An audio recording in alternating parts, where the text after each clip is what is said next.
As mentioned, we will use the layout for our tutorial recordings as it is here.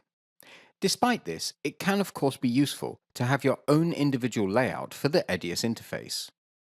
To help with this, there are a whole raft of possibilities open to you, and I will show a few of them here. First of all, I'd like to widen my timeline to cover the whole width of the screen. To do this, I can grab the dividing line and move it whilst holding the mouse button down. The double arrow appears, showing us we can move the bar in either direction. I can see that the information window doesn't allow me to use the entire width, so to free up this space, I will move the information box by clicking in this area here and moving it somewhere else.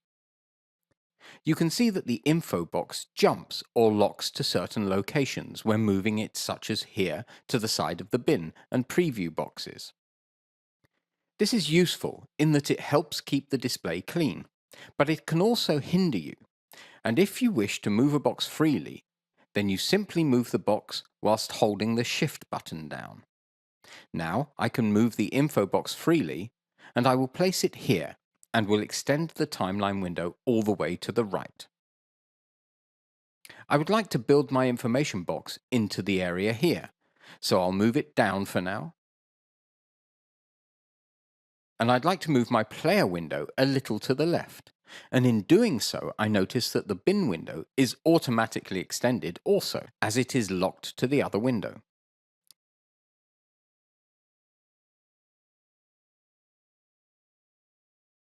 So I have to once again use the Shift key to unlock the windows when resizing them. So hold the Shift key, make some space here. Now I can move my bin to the right, and now I can place my info section here.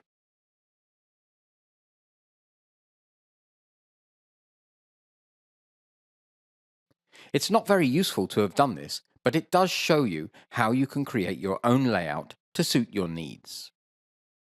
For my situation, I now realize that the information window is slightly annoying in this position, as the area for my preview, and in particular my menu section, will be too small. And so I'd like to show some other possibilities. You can combine many of these free floating windows, and I'll show you how to do that using the information window as an example.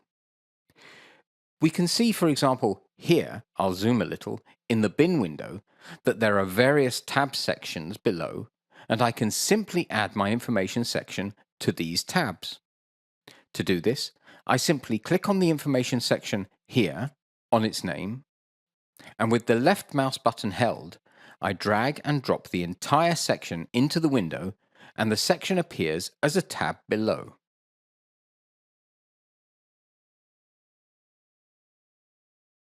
Next, I can enlarge the preview and menu sections, and when I move the window to the edge, it locks into place again.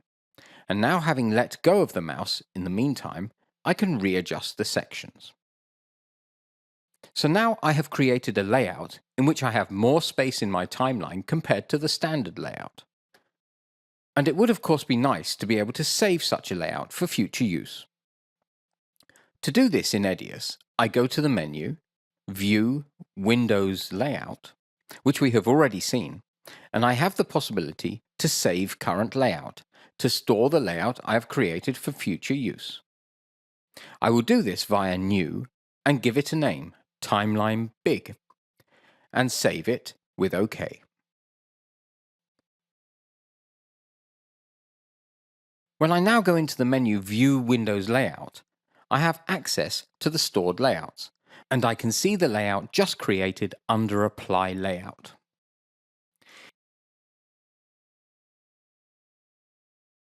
This saving of layouts is for the beginner perhaps not so important for now, but can be interesting under certain circumstances, if editing different scenes in EDIUS, and by using a separate layout per scene. And you see that it can be done in a simple manner via the shown methods. I would like to return to the original layout now, so I will drag my info window out of the combined window by simply left-clicking and holding the mouse and pulling it out. Now we can see that the window is once again separate. And I could of course do this with other elements, but for my use I will just do it for the information window. I will place it again down here, and by using the Shift button, I can avoid the windows being locked to make space, and so I can reinsert the window here.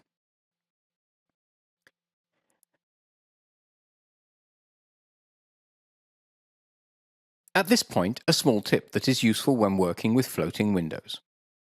If a window is accidentally closed, as for example here with the information or BIM window, then I can, as we saw previously, recall them from the View menu, or by using the H key, which with active EDIUS windows hides or shows the windows.